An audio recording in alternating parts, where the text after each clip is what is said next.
Olá pessoas, este é mais um vídeo meu aqui na internet e depois de 2020, 2021, 2022, depois de, um pouco menos de 3 anos aí, voltando com a série Criacionismo, tá certo? Então, vamos nessa falar do assunto que, na verdade, eu nem ia incluir originalmente nessa série, mas eu vou ter que colocar porque agora está em voga, né? Por causa da descoberta de carbono 14 em ossos de dinossauros muito antigos, né? De 66 milhões de anos, 70 milhões de anos. Qual seria a lógica desse argumento? Seria de que o carbono 14, que é um método de datação muito conhecido, né, que as pessoas inclusive já ouviram falar, tal, ainda que talvez não tenham muita noção de como funciona, o carbono 14 ele é usado para medir, para datar fósseis, né, para medir a idade dos fósseis, até no máximo 50 mil anos. Ou seja, na lógica do argumento dos criacionistas, se há carbono 14 em fósseis de 80 milhões de anos, então é porque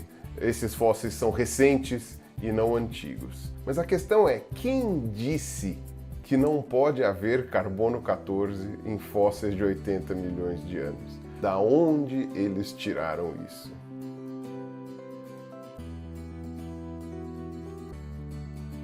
Pois é, gente, eu recebi muita mensagem mostrando esse argumento aí que eu vou explicar para vocês nesse vídeo, seja de seguidores do meu canal que queriam saber, por exemplo, uma resposta para essa argumentação, sejam também criacionistas que queriam esfregar na minha cara, né? Veja, olha só, os fósseis não são antigos nada, tal. Por isso eu achei interessante incluir na minha série Criacionismo. Minha série Criacionismo originalmente acho que ela ia até o 13.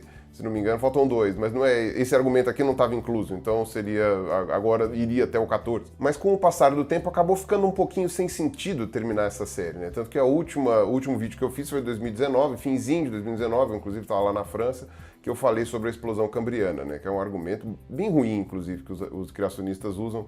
São poucos os argumentos razoavelmente bons, na verdade, mas enfim. Então, esse vídeo aqui eu vou ter que falar sobre datação dos fósseis e eu tinha planejado, né, em 2014, uma série de 3 vídeos falando sobre datação. E essa série nunca saiu do papel. Na verdade, eu cheguei a gravar umas 4 entrevistas com pesquisadores na área e eu nunca consegui sentar para gravar outras entrevistas. Eu tive digamos assim, eu fiz algumas escolhas na minha vida em 2014 que me obrigaram a suspender esses planos e depois disso a vida virou uma loucura e eu nunca tive como retomar. O grande ponto é, eu vou ter que explicar isso aqui nesse vídeo, mas isso é um pouquinho complexo. Eu vou ter que falar sobre física, eu vou ter que falar sobre química e talvez vocês não estejam muito familiarizados aí com o que eu vou dizer. Eu também não sou bom em química, bom em física, eu sei exatamente isso que eu vou contar para vocês e não mais, tá? Então, se você costuma escutar meus vídeos fazendo outra coisa, como podcast, alguma coisa assim,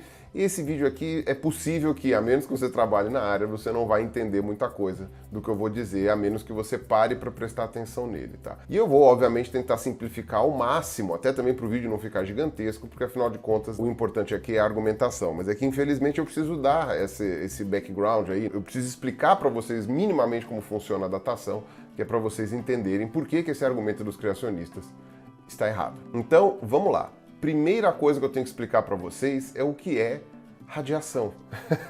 E para isso eu preciso que vocês se lembrem como é um átomo. Eu não sei como que estão representando átomos atualmente, mas eu sei que a composição do átomo não mudou, que são prótons e nêutrons no núcleo do átomo ali, bem condensadinho, e os elétrons bem longe ali, girando ao redor. No caso do núcleo, que é o que interessa pra gente, tá? Eu não vou falar dos elétrons. É o número de prótons que determina que elemento químico é aquele ali. Então, se você pegar na tabela periódica, o hidrogênio tem 1 próton, o hélio tem 2 prótons no núcleo, o lítio tem 3, o berílio tem 4, o boro tem 5 e por aí vai. Até 130, sei lá, 127, alguma coisa assim, que são os elementos que o pessoal vai descobrindo. Eu acho que esses últimos agora da tabela periódica são artificiais, né? São elementos que você só cria em laboratório, eles não conseguem se manter por muito tempo. E é aí que entra o princípio de radiação. Alguns núcleos de alguns átomos, eles são instáveis, o que quer dizer que as partículas desse núcleo não têm força suficiente para se manter unidas por muito tempo. Então, vira e mexe, eles cospem uma partícula vão mandando embora. E essa partícula que é cuspida, ela bate em outro átomo que também é mexido ali, né, é saculejado e acaba emitindo também as suas próprias partículas e por aí vai, né, vira uma reação em cadeia. Então o que acontece? Um elemento radioativo é um elemento que está sempre perdendo partículas do seu núcleo. Então isso é radiação. Tá. Voltando então para aquilo que eu acabei de falar, o número de prótons é que vai determinar a qual elemento químico pertence o átomo que você está falando aí, que você está lidando. E isso é algo que nós escolhemos, certo? Os átomos não fazem questão de serem de carbono, de oxigênio, de hélio, de ouro, de chumbo, enxofre, sei lá o que. Eles não fazem questão disso. Simplesmente nós, para organizar a natureza, criamos sistemas de classificação e esse sistema de classificação, cada elemento ganha um nominho, dependendo da quantidade de prótons que ele tem no núcleo. E o que acontece? Quando um átomo de um determinado elemento é radioativo e ele acaba perdendo um próton, ou seja, ele elimina um próton e manda para fora, ele automaticamente deixa de ser daquele elemento. E não necessariamente esse elemento que acabou de se formar aqui, ele ainda é estável. Ele pode continuar perdendo coisas e se transformar em outro elemento, e por aí vai, formando uma reação em cadeia, e isso é chamado de decaimento radioativo. Ou seja, a perda de partículas ali pelo núcleo dos átomos, que vai então decaindo o número de partículas, né, de nêutrons, prótons, e isso forma aí essa reação em cadeia. E em alguns decaimentos de alguns elementos, a gente consegue ter, inclusive, às vezes, sei lá, 15 passos até chegar no último elemento. Qual é o último elemento? É o elemento estável. Ou seja, é aquele que tem equilíbrio suficiente para manter todas aquelas partículas unidas no núcleo, e aí ele para de emitir essas partículas, ele deixa de ser radioativo. O exemplo mais clássico, né, que a gente tem é o urânio-chumbo, né? O urânio, ele vai perdendo várias partículas, né, um elemento absurdamente radioativo, e ele vai formando uma série de átomos diferentes ali, até chegar no chumbo. E o chumbo é incrivelmente estável. Então é só você olhar na tabela periódica quais são os elementos que separam o urânio do chumbo, e aí você vê ali que esses que estão no meio do caminho são os elementos que vão se formar até o urânio virar chumbo, né? Enfim, até o átomo ficar estável. E olha que interessante, a gente consegue saber quanto tempo que um átomo demora para se transformar em outro. É claro, a gente não está falando de um átomo, né? Lembra que eu falei para vocês, é uma reação em cadeia? Um átomo solta essas partículas, aí ele excita o do lado que também solta e do outro que também solta, e isso daí vai espalhando. Esse espalhamento ele demora um tempo. Esse tempo, dependendo de qual for o elemento, pode ser de alguns segundos ou pode ser de alguns bilhões de anos. É isso mesmo, tem toda essa amplitude, né? Aí vocês vão me perguntar, pô, Pirula, mas a gente não vive bilhões de anos. Como é que você sabe que determinado elemento demora bilhões de anos para decair? Isso a gente consegue fazer com cálculos. Como eu falei para vocês, a gente não está falando de um átomo decaindo, a gente está falando de vários. É calcular o que a gente chama de meia-vida. Esse é o principal conceito desse vídeo, tá? E o que é isso? É o tempo que demora para que uma amostra tenha metade dos seus átomos transformados em outro. E aí, você vai me fazer uma pergunta muito óbvia, tá? Que é, como raios vocês sabem disso, né? Porque a gente está falando de metade de uma amostra, quer dizer, isso está ficando muito fora da realidade já. Você está dizendo que certos elementos demoram bilhões de anos para decair e a gente sabe. Mas ninguém vive bilhões de anos para saber. Então você vai falar, pô, Pirula, você está querendo me forçar a barra. E ainda por cima, metade da amostra. O lance de metade da amostra não significa que você tem ali um sorvete napolitano, né? Dividido em 3 ali, né? Esse aqui é um elemento, esse é outro. Não, como eu falei, a gente está falando no nível atômico. Então esses átomos diferentes ali, radioativos, eles estão misturados ali. Então você não consegue visualizar a olho nu isso daí. O que a gente faz é pegar uma amostra dessa rocha, no caso, ou do fóssil, enfim, eu já vou explicar para vocês sobre isso. E essa amostra, a gente tritura aquilo ali, digamos assim, né, dissolve de alguma forma e passa num espectrômetro de massa, se não me engano é o espectrômetro de massa, se não for vou corrigir na tela, mas eu acho que é. Sim, é um espectrômetro de massa, tá? Eu tenho que regravar aqui esse pedaço porque eu falei errado na hora da gravação, então eu enfim, não queria deixar sem a informação e obviamente também não vou deixar ela incorreta. Ele basicamente é um tubo a vácuo, tá? Simplificando muito, né? Você tem vários modelos e vários tipos, enfim, tá? Mas é basicamente um tubo a vácuo em que você passa por ali os átomos, né, daquela amostra que você dissolveu e através da passagem de campos magnéticos ali, esses átomos são separados por peso. E é por isso que chama o espectrômetro de massa, certo? Porque ele vai separar por peso, que é maior quanto mais partículas você tem no núcleo, tá? Então um átomo com mais prótons e nêutrons, ele é mais pesado do que um átomo com menos prótons e nêutrons. Então, aí você consegue fazer aí uma diferença, né, depois, quando você passa essa amostra através do equipamento. E se você tiver ali, por exemplo, 100% de átomos, do elemento pai ou mãe, né, que a gente chama, então aí quer dizer que não passou meia vida nenhuma. Se você tiver só 50% e a outra metade for dos átomos que já decaíram, né, então passou uma meia-vida. Aí se tiver só 25% do elemento original, aí passaram 2 meias-vidas. Se tiver 12,5%, passaram 3 meias-vidas e por aí vai. Até que a proporção de átomos desse elemento mãe, né, o pai, né, que é o que deu origem aos outros, for tão pequenininha que for meio que impossível de você medir ali. Só que isso é para medir a meia-vida, dado que você já sabe quanto tempo ela demora. Agora, para você descobrir quanto que é a meia-vida, aí você tem que fazer uma série de cálculos, tá? Aí entra em matemática, eu não vou me arriscar aqui, tá certo? Você consegue fazer uma extrapolação, né, e baseado na lei de números grandes, você consegue ali fazer um cálculo probabilístico da meia-vida de um determinado elemento radioativo. Na verdade, elemento não, isótopo, mas já vou explicar isso daí para vocês. Então ninguém precisa esperar, sei lá, 4 bilhões de anos para saber, né, que o urânio demora tudo isso para decair. A gente simplesmente faz um cálculo por extrapolação. Ah, e como é que você sabe que o cálculo está certo? Porque a gente tem elementos que decaem na velocidade que nós podemos observar. Como eu falei, alguns são segundos, alguns são minutos, alguns são 1 ano, alguns são 6 meses, e você consegue então observar esses daí para conseguir entender como que é o mecanismo. E como eu disse, átomos são átomos. Eles não estão preocupados se a gente deu o nome de urânio, o nome de chumbo, o nome de ouro, ou de prata, ou de, sei lá, tungstênio ou manganês. Eles simplesmente existem, eles estão lá, né, quando são radioativos, emitindo suas partículas bonitinho, tá? Então, esse é o princípio de meia-vida. Você consegue calcular a porcentagem que você tem de átomo mãe, né, de isótopo mãe, eu já vou explicar o isótopo para vocês, e os átomos filhos, né, ou seja, aqueles que foram originados, e aí você consegue calcular, sabendo a meia-vida total, quanto tempo que passou desde que aquela amostra se formou. No caso de rochas, o cronômetro começa a rodar quando ela solidifica. Então, quer dizer, as rochas, elas essencialmente todas, né, do planeta, elas já foram líquidas em algum momento, seja na formação da Terra, seja porque elas vieram por extrusão de lava, né, do subsolo, né, nos vulcões e tal. E aí, quando elas solidificam, aí o cronômetro começa a rodar e aí você consegue depois medir, né, qual a idade daquela rocha, tá bom? Isso é com rochas, beleza? Eu já vou explicar como é que a gente faz isso com fósseis. E por fim, antes de eu começar efetivamente, né, chegar de fato ao carbono 14, eu preciso explicar para vocês o que é um isótopo.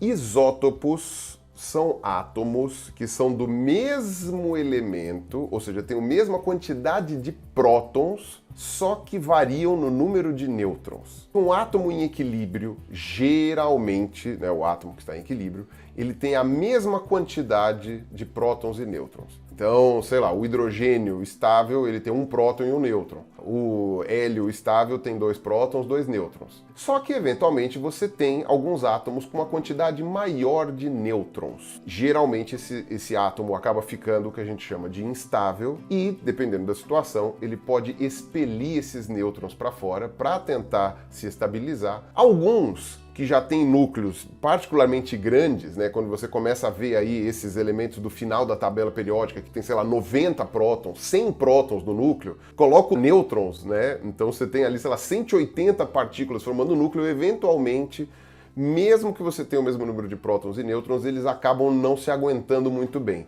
Tá? Se não me engano, o urânio é um exemplo desses. O urânio, mesmo quando ele tem o mesmo número de prótons e nêutrons, é tanta gente ali no meio que ele meio que não se aguenta e ele vai soltando suas partículas inevitavelmente. Agora, quando a gente está falando de átomos menores, aí a gente tem geralmente o isótopo estável e os isótopos instáveis. Tem isótopos estáveis, que não necessariamente possuem o mesmo número de nêutrons e de prótons, e aí perguntem para um químico para explicar. Mas em geral, quando o número de nêutrons está sobrando, quando tem nêutrons sobrando, né, nessa dança tem que formar casal, não formou casal, é cuspido fora. Então você tem, por exemplo, isótopos do oxigênio. O oxigênio é um elemento que tem 8 prótons, e quando ele tem mais do que 8 nêutrons, 9, 10, 12, aí são isótopos do oxigênio. E isso se aplica à maior parte dos elementos. E se você for olhar na tabela periódica, o carbono ele está na posição 6 ali da tabela. Ou seja, o átomo de carbono ele é chamado de carbono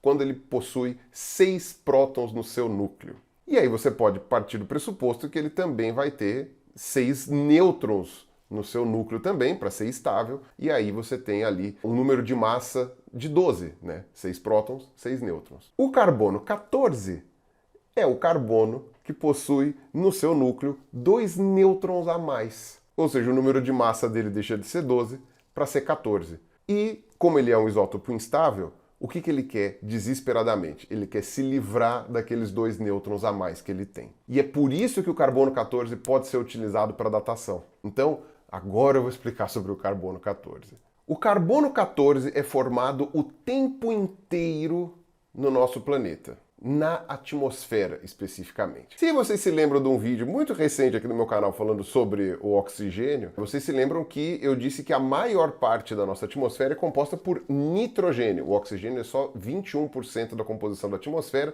e o nitrogênio é tipo 75%, alguma coisa assim, é bastante coisa. O nitrogênio tem um número de massa 14. Ele sim é 7 prótons com 7 nêutrons. E o que acontece? Esse nitrogênio ele está o tempo todo sendo bombardeado com raios cósmicos, né, raios solares e tudo mais, que são radiações, né, e geram ali algumas perturbações, dentre elas alguns disparos de nêutrons. Não me pergunte ao certo como isso acontece, não sei, só sei que foi assim, tá? Já diria Chicó. Quando um desses nêutrons bate no átomo do nitrogênio, né, que é 14, é incorporado ao núcleo e um próton é cuspido fora. Então, perdeu um próton, virou outro elemento. O nitrogênio vira carbono.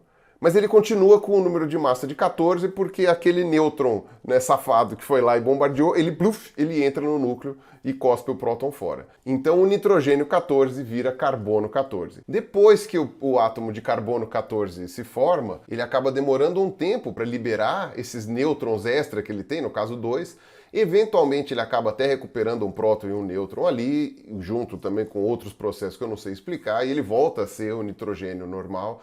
Enfim, o que importa é, o átomo de carbono 14 acontece o tempo inteiro, ele está sendo formado o tempo inteiro no nosso planeta, e ele acaba sendo incorporado nas moléculas usuais que usam o carbono, tá? Mais destacadamente no gás carbônico, no CO2, certo? Então você tem CO2 com carbono 14 espalhado na atmosfera. E a gente sabe que essa quantidade na atmosfera é razoavelmente constante. O que acontece? Nós somos seres vivos à base de carbono, assim como todo o resto da vida. As plantas e as bactérias autotróficas consomem o gás carbônico, né, para poder depois fazer a fotossíntese e liberar o oxigênio, e esse carbono passa a fazer parte do corpo dessas plantas, né, e dessas bactérias. Esse carbono depois ele é ingerido pelos animais, que vão ali fazer o processo de também incorporar esse carbono ao seu organismo. E depois outros animais vão comendo e tal, não sei o quê. A questão é, nós temos carbono 14 na nossa composição. A partir do momento que o ser vivo morre,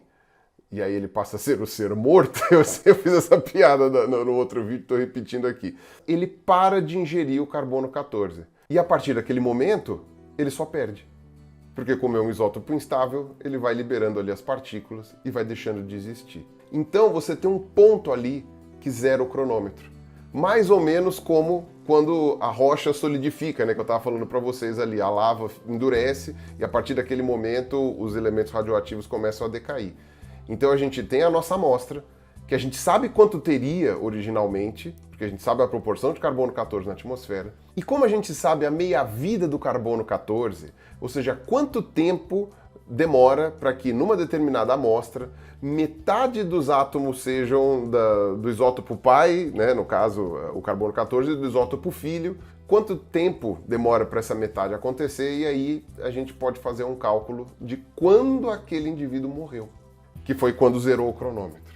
E é por isso que a gente consegue usar o carbono 14 para datar os fósseis. No caso, é um dos únicos métodos de datação que a gente tem que não datam a rocha, datam especificamente o organismo. E de fato, a meia-vida do carbono 14 é razoavelmente curta, é de 5.700 e poucos anos. E se você for olhar num gráfico, você vê que essa meia-vida ela consegue ser repetida mesmo depois que a amostra vai decaindo bastante de quantidade, né? Porque o tempo é sempre constante.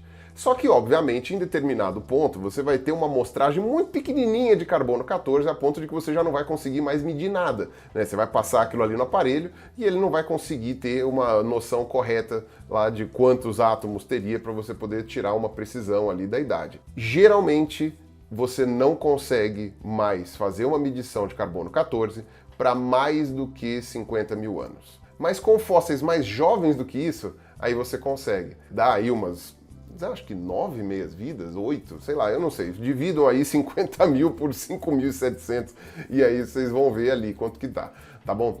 Que é a quantidade de meias-vidas que a gente ainda consegue ter na amostragem ali para conseguir medir. Então eu espero que vocês tenham entendido mais ou menos como que a gente usa, né, esse sistema de datação aí. Eu não vou ficar explicando como é que a gente descobriu, como que foi o desenvolvimento, que foi super interessante, um troço super legal, porque um dia eu vou fazer realmente um vídeo específico só para isso. Mas no momento o que vocês precisam saber é isso que eu contei, tá certo? Qual é, então, o cerne do argumento dos criacionistas? Eu acabei de falar para vocês que qualquer fóssil com mais de 50 mil anos, se você vai medir o carbono 14, ele não vai mais ter elementos suficientes. E eles descobriram que existem fósseis de dinossauro, acho que só de dinossauro, não lembro agora se eles viram de outro bicho também, com, sei lá, 70, 80 milhões de anos, com carbono 14.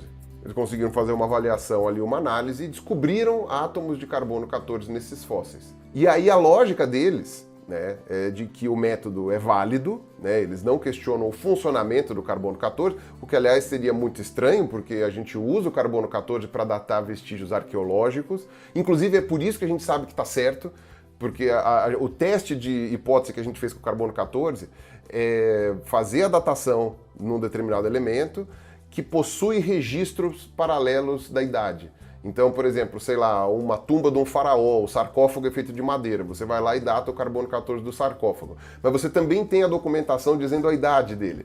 E aí você bate uma idade com a outra e ela funciona. Então seria muito estranho que os criacionistas bíblicos questionassem esse método, uma vez que eles se baseiam nesse método, inclusive com relação à arqueologia bíblica lá e todas essas coisas. Então eles não questionam o método nesses artigos deles aqui. Eles questionam a idade do fóssil lá de 70, 80 milhões de anos, porque se tem carbono 14... Pô, se uma amostra com mais de 50 mil anos já não tem mais carbono 14 nenhum lá dentro, né, para você conseguir medir, então esse fóssil aqui só pode ser mais novo, né? Ele não pode ter a idade que está sendo proposto pelas outras pessoas, né? E aí a gente sabe que esse fóssil tem 80, 90 milhões de anos, porque aí não dá para datar o fóssil, né? A gente data a rocha, certo? Que existe por ali. Não é qualquer rocha, mas enfim, depois eu explico isso daí também em outro vídeo, beleza? Mas a gente sabe que o fóssil tem 80, 90 milhões de anos por causa de outros métodos de datação que usam o mesmo princípio, tá, de meia-vida, só que com elementos que estão presentes em rochas que estão ali perto dos fósseis e que permitem que a gente consiga fazer um cálculo, tá? Então é por isso que a gente sabe a idade do fóssil mais antigo. Mas e aí, como é que a gente faz para justificar a presença de carbono 14 num fóssil tão velho que não seja mudar a idade do fóssil ou questionar o método, né, de datação como sendo completamente furada?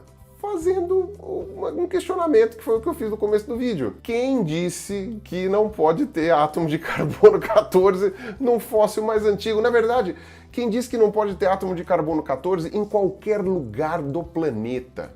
Eu não sei se vocês se lembram, no começo da minha explicação eu falei, carbono 14 é formado o tempo inteiro. Só que dependendo do que você está falando, de onde esse carbono 14 está, e de como você coleta a amostra, você pode usar esse isótopo para datar um determinado material. Não é porque você encontrou um átomo de carbono 14 que você pode usar ele para datar. Sabe que ele é útil para datação. Como eu falei para vocês, nós temos carbono 14 e não dá para datar o seu corpo. Você não dá para fazer uma medição do meu carbono 14. Ah, o Pirula tem 40 anos. Não, não é esse. Isso não funciona. Porque você tem que zerar o cronômetro. São situações muito específicas que você pode usar o carbono 14 para datação. Mas isso não faz com que o carbono 14 não exista em outros contextos. Na verdade, ele existe. A maioria esmagadora do carbono 14 no mundo não pode ser usado para datação. Ele está solto por aí. Só aqueles átomos que obedecem certos pré-requisitos é que podem ser usados para datação. Um deles é justamente esse. É um ser vivo que morreu e aí zerou o cronômetro. E como você tem carbono 14 espalhado por todos os lugares, a amostra que você vai datar, ela tem que estar isolada desse carbono 14 que existe na atmosfera. Porque senão ela vai ser o que a gente chama de contaminação, né? Ou seja, você não vai ter como saber qual carbono 14 que está ali estava presente desde quando o bicho morreu ou qual que foi inserido depois. Então, por exemplo, quando você vai falar de animais, você não consegue usar, por exemplo, a superfície de um osso para fazer a datação de carbono 14. Então você tem lá o osso, né, que tem a parte externa, né, e aquela parte que está em contato eventualmente com o ambiente, você não consegue usar para datar o carbono 14, porque você não sabe o quanto de carbono que foi para lá depois, né, de que o bicho morreu.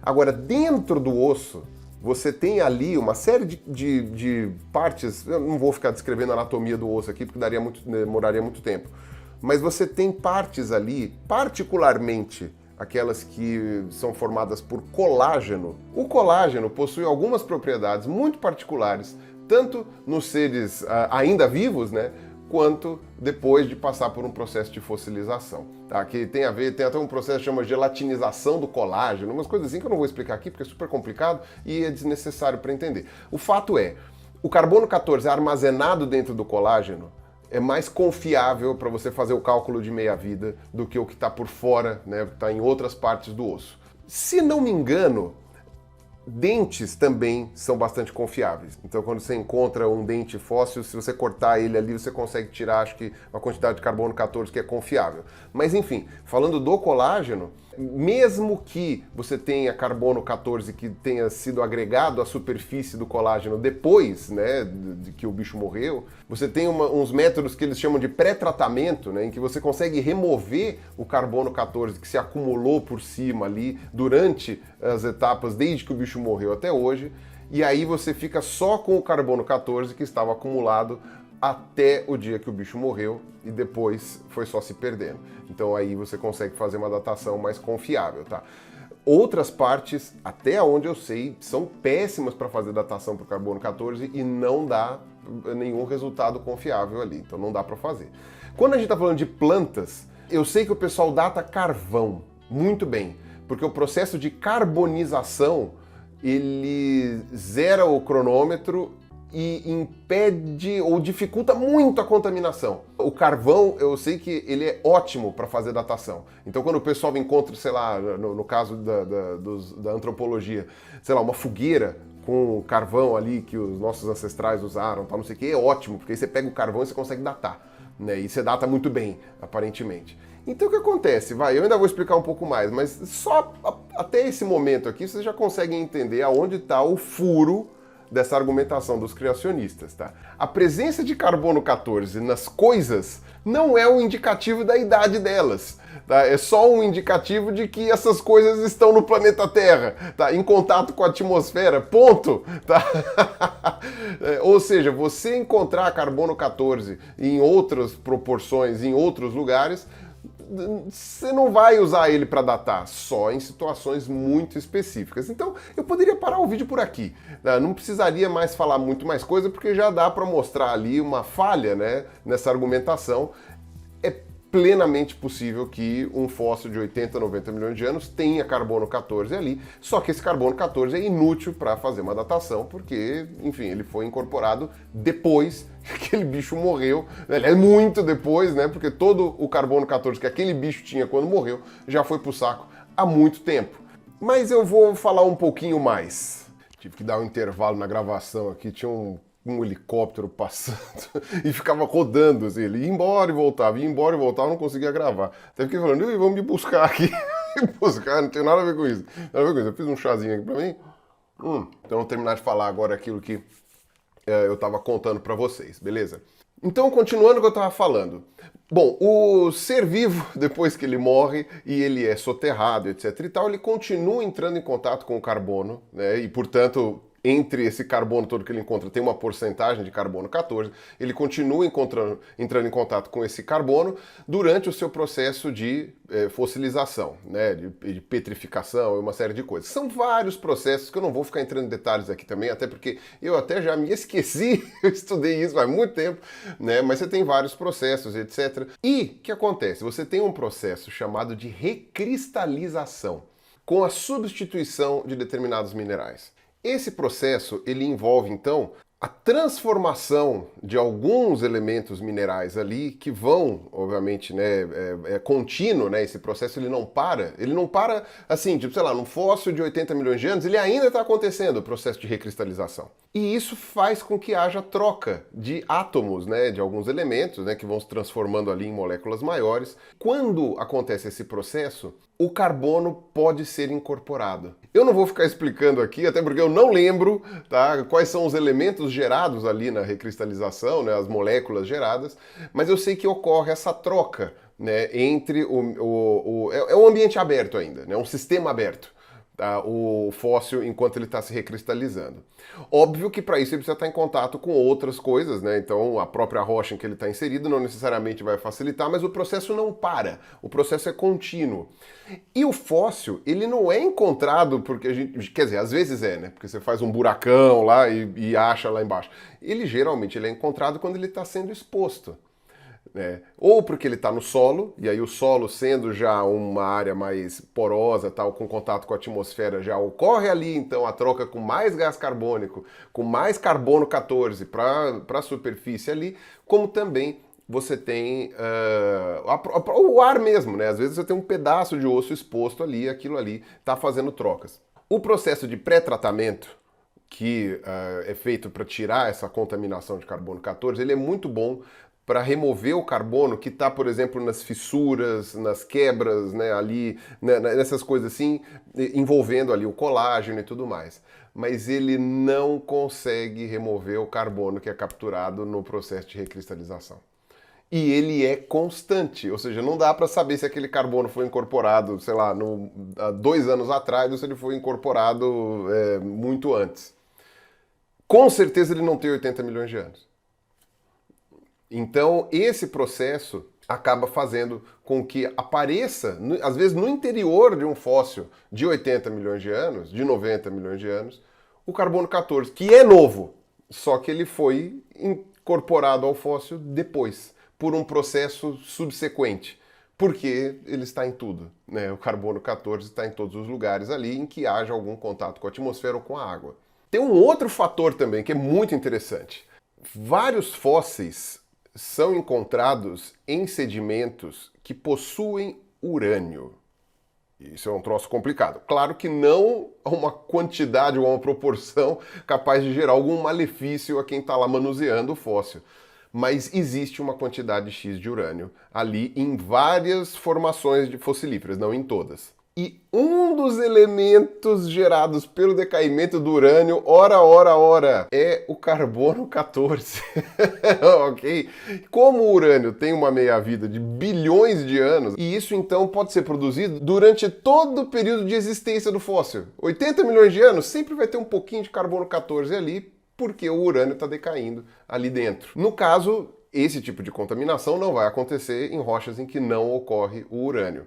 Mas particularmente nesses artigos dos criacionistas que eles publicaram, colocando aí as amostras deles, veio de formações nos Estados Unidos, onde ocorre muito do elemento urânio. É muito propício para contaminação. Os criacionistas deveriam fazer uma avaliação de carbono 14 em fósseis vindo de lugares que não possuem urânio nos seus sedimentos. Outra coisa que pode contaminar também o fóssil é bactéria, ou seja, vida mesmo, né? Elementos minúsculos ali que podem penetrar no fóssil, né? Então, seres unicelulares ali que também possuem carbono na sua composição, vão gerar ali também uma contaminação, apesar de que isso daí é mais fácil de você ver, é mais fácil de você identificar. Num fóssil de 80 milhões de anos, geralmente as pessoas nem se preocupam em ver isso, né? Porque a gente já não está perdendo nosso tempo achando que vai datar com carbono 14 num troço de 80 milhões de anos. Mas tudo bem, para o bem da hipótese aí, também teria que ser verificado nessas amostragens que os criacionistas usaram aí, se eles verificaram essa questão das bactérias. Aparentemente, em parte desses artigos, eles usaram os pedaços de osso que a gente não usaria para datar, hoje com carbono 14, né? Justamente essa área de superfície, o que não ia fazer diferença, porque o fóssil tem 80 milhões de anos, 70, sei lá. Às vezes acontece de preservar colágeno, de 80 milhões de anos, mas todo modificado, com toda uma outra estrutura e sem esse carbono 14. Os criacionistas falaram que encontraram em uma ou duas amostras ali partes com colágeno, mas não prestaram atenção nessas outras variáveis que podem gerar a formação de carbono 14 em elementos tão antigos. Se você estiver falando de uma datação recente, de 50 mil anos para menos, aí isso daqui já não é um problema. Porque o urânio não vai ter tempo de decair a esse ponto, não vai ter urânio, eu espero, né? Espero que não tenha muito urânio na composição, a menos que seja, sei lá, uma área muito radioativa, né? Não vai ter urânio na composição, né? Não vai ter, pelo menos não vai ser detectável urânio na composição dos corpos, né? E o processo de recristalização ainda está muito incipiente. Então não daria para você dizer que houve uma formação de mais carbono 14 numa amostra muito recente. Então é por isso que o processo de datação por carbono 14 ele funciona nessas amostras até 50 mil anos. Naquelas antigas você tem toda essa questão aí da perda do carbono 14 original e, eventualmente, uma introdução de carbono 14 novo, que não vai servir para fazer datação nenhuma, porque ele apareceu lá muito tempo depois. Tipo, muito tempo depois. Enfim, teria muito mais coisa para falar. Eu vou deixar um artigo aqui na descrição, que foi da onde eu peguei a maior parte dessas argumentações que eu falei para vocês, que o cara ele sintetiza bem, inclusive a questão mineralógica, tal, a parte mais envolvendo a geologia, que como eu falei para vocês, estudei faz tempo, já não me lembro direito. O importante é, esses artigos aí dos criacionistas, eles foram, assim, tem uns que são bem antigos, tem uns que eu acho que da década de 80, 70, mas o mais recente é de 2015, de todos que eu vi. E é o que tem a maior amostragem de fósseis, os caras conseguiram fazer umas avaliações ali bem mais precisas. Mesmo assim, eles desconsideraram essa série de fatores aí que eu coloquei para vocês, que explicam por que pode ter aí o carbono nesses fósseis arcaicos, e não quer dizer que esses fósseis são novos, tá? De jeito nenhum. Não quer dizer que eles são recentes e que, portanto, a Terra é muito mais jovem do que se poderia imaginar ou alguma coisa assim. Não é assim que a coisa funciona e a gente tem testes e mais testes e corroborações e dados cruzados e uma série de coisas para mostrar que a Terra tem sim bilhões de anos e que as eras geológicas têm sim as idades que os geólogos e outros cientistas dizem ter, tá certo? Porque a gente consegue medir isso muito bem e eu espero um dia poder explicar isso mais em detalhe para vocês. E tem mais uma última coisa que eu queria falar que eu achei muito interessante. A maior parte dos criacionistas de Terra Jovem dizem que a Terra teria entre 10 e 6 mil anos. Eu não sei se tem alguns que admitem 12, mas eu sei que não passa disso. Tá? Entre 10 e 6 mil anos por causa da contagem bíblica lá, algumas coisas lá de quem seria descendente de quem até chegar em Adão. O que acontece? As datas que foram encontradas nesses artigos criacionistas para os fósseis de dinossauro que eles fizeram lá, a coleta do carbono 14, que é uma furada, né? A gente sabe que está tudo errado, mas eles fizeram a medição daquele carbono 14 e deu uma idade entre 25 e 40 mil anos, uma coisa assim. Então, ainda que essa datação deles estivesse correta e não está, isso ainda iria refutar a idade que os criacionistas costumam atribuir ao nosso planeta. Porque está muito acima dos 10 mil anos, tá 3, 4 vezes mais do que os 10 mil anos, e aí eu queria ver eles conseguirem justificar isso fazendo contagenzinha de ano, tipo, sei lá, Noé viveu tantos anos, o filho dele viveu tantos anos, sei lá, o Matusalém, essa coisa assim. Queria ver os caras justificarem fazendo essa contagenzinha 40 mil anos, 30 mil anos. Ou seja, mesmo os resultados dos criacionistas aqui nesses artigos refuta a própria ideia deles, tá? Ainda que seja, como eu falei para vocês, um experimento cheio de erros aí, né? Então a gente já vê aí que não dá para confiar, mas mesmo assim é curioso, né? Que na sanha de querer questionar a evolução, de querer questionar as datas, né, dos geólogos e tudo mais, eles acabem aceitando até que as próprias ideias estejam erradas, só para provar que a dos outros está errada também, né? Uma coisa meio bizarra. Isso acontece também com muitos dos negadores das mudanças climáticas, que pegam às vezes vários argumentos diferentes e colocam eles juntos só para poder dizer que os defensores do aquecimento global estão errados. E os argumentos são contraditórios entre si. Tem uns que dizem que o planeta não está esquentando, tem outros que dizem que o planeta está esquentando, mas não é culpa do ser humano, tem outros que dizem que, sabe? E eles usam tudo amontoado, tudo como se fosse uma coisa só, e tipo, eu falei, não, calma, calma. Você está querendo refutar ali uma hipótese, mas você precisa ter mínimo de coerência naquilo que você está defendendo. Sabe, você não pode simplesmente pegar os argumentos a granel, sendo que eles são contraditórios uns com os outros, sabe? É que nem criacionista querendo negar aquecimento global, pegando argumento de que a Terra já esquentou e esfriou muito, sei lá, no Plioceno. Eles nem acreditam que a Terra tem essa idade, eles estão usando argumentos que só funcionam partindo do pressuposto de que a Terra é antiga, sabe?